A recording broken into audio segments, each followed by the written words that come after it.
Good morning student everybody. आज आपण प्राचीन इतिहासातील बलाढ्य आणि सशक्त मौर्य सम्राट घराणे याच्याबद्दल सक्षम माहिती घेणार आहोत. तर मौर्य घराण्याची स्थापना चंद्रगुप्त मौर्य यांनी इसवी पूर्व 322 मध्ये केली.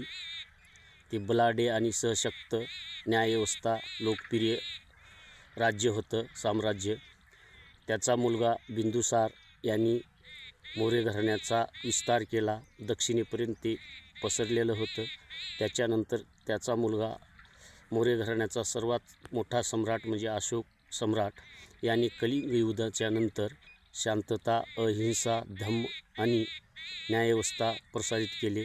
त्यांनी स्तंभ आणि शिलालेखाद्वारे न्यायव्यवस्था स्थापन केली. तर मौर्य घराण्याचा हा संक्षिप्त इतिहास आहे. परीक्षेला खूप विचारलं जातं.